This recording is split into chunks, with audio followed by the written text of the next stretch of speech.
যারা যারা content creator এবং ভিডিও বানাতে পছন্দ করেন তাদের অবশ্যই ক্যাপকাটের এডিটিং সম্বন্ধে জানতে হবে। তাই আপনাদের মাঝে ক্যাপকাটের এডিটিং সম্বন্ধে জানাতে আমি চলে আসলাম। অবশ্যই ভিডিওটা শেষ পর্যন্ত দেখুন। প্রথমে আপনাকে গুগল প্লে স্টোর থেকে ক্যাপকাট অ্যাপসটি সার্চ দিয়ে ইনস্টল করতে হবে। যদি আপনার ইনস্টল করা না থাকে তাহলে ইনস্টল করে নেবেন। তারপর ক্যাপকাট অ্যাপসে প্রবেশ করুন।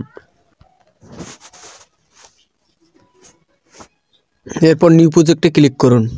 এখান থেকে আপনার কাঙ্ক্ষিত ভিডিওটি সিলেক্ট করে এখানে অ্যাডে ক্লিক করুন। অ্যাডে ক্লিক করার পর আপনার প্রধান কাজ হচ্ছে ভিডিওটা কাট করা। কাট করাটা আপনি যদি না জানেন তাহলে ভিডিওটা আপনি সঠিকভাবে তৈরি করতে পারবেন না। আপনাকে অবশ্যই কাটটা জানতে হবে। প্রথমে ভিডিও লেয়ারে একটা চাপ দিবেন। যেখানে কাট করবেন সেখানে ধরেন আমার এইটুকু প্রয়োজন নেই, এখানে একটা স্প্লিট নামে অপশন আছে, এখানে চাপ দিবেন। একটা ক্লিক করলে স্প্লিট দেখেন কাট হয়ে গেছে। এখানে যদি আপনার ভিডিওটি প্রয়োজন না হয়ে থাকে তাহলে আবার ওই অংশটিতে একটা ক্লিক করবেন। এখানে ডিলিট আছে, ডিলিটে ক্লিক করলে ওই অংশটা ডিলিট হয়ে যাবে। এভাবে কাট করতে হবে। আরও একটা নিয়মে কাট করা যায়। যদি আপনি এইভাবে কাট করেন, পেছনের অংশটা আপনার দরকার নেই, তাহলে এইভাবে কাট করবেন।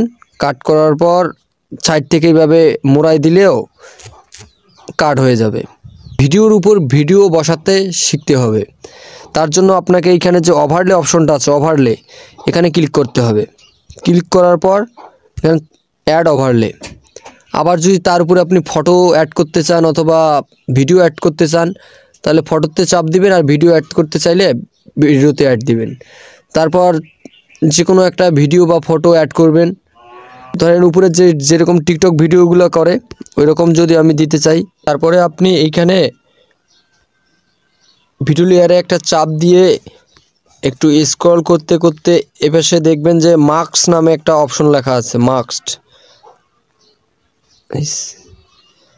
মার্কস নামে এই অপশনটা এখানে ক্লিক করবেন। ক্লিক করার পর এইখানে এইটা অপশনে ক্লিক করে এখানে দেখবেন ভিডিওটি অ্যাড হয়ে গেছে। অনেক টিকটকার এইভাবে ব্যবহার করে থাকে।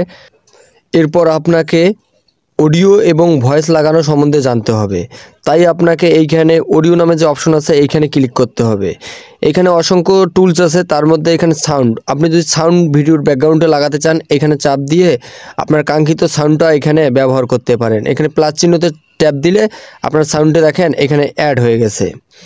ঠিক এইভাবে এইখানে ভলিউম অপশন আছে। আপনার যদি ভলিউমটা 0 হয়ে থাকে আপনি এইভাবে ভলিউম, তারপরে এখানে আছে ইফেক্ট। যদি আপনি এটা রাখতে না চান এখানে ডিলিট করতে পারবেন। যদি ইনহ্যান্স করেন তাহলে ব্যাকগ্রাউন্ডে কোনো যদি নয়েজ থাকে সেই নয়েজটা রিমুভ হয়ে যাবে। আর এইখানে টেক্সট আছে। যদি আপনি ভিডিওর উপরে কিছু লেখা লিখতে চান এইখানে অ্যাড টেক্সট, কিছু লেখার পর এখানে কিছু লিখবেন। লেখার পর এখানে স্টাইল আছে, এখানে কালার আছে, সব কিছু আপনি এখানে ব্যবহার করতে পারবেন। ঠিক আছে, এবার টেক্সট গেল। অ্যানিমেশন, আপনি যে কোনো অ্যানিমেশন, এখানে অনেকগুলো অ্যানিমেশন আছে, আপনি যে কোনো একটা অ্যানিমেশন ব্যবহার করতে পারেন। আসল ব্যাপারটা হচ্ছে ব্যাকগ্রাউন্ড রিমুভ। আপনাকে ব্যাকগ্রাউন্ডও জানতে হবে। এখানে যে আপনি চাপ দিবেন, তারপর কালারের চাপ দেওয়া এখানে আপনার পেছনের ব্যাকগ্রাউন্ডটা চেঞ্জ করলেন। চেঞ্জ করার পর আবার মেন ভিডিওর ব্যাকগ্রাউন্ডে চাপ দিবেন। চাপ দেওয়ার পর এখানে দেখেন একটু স্ক্রল করবেন।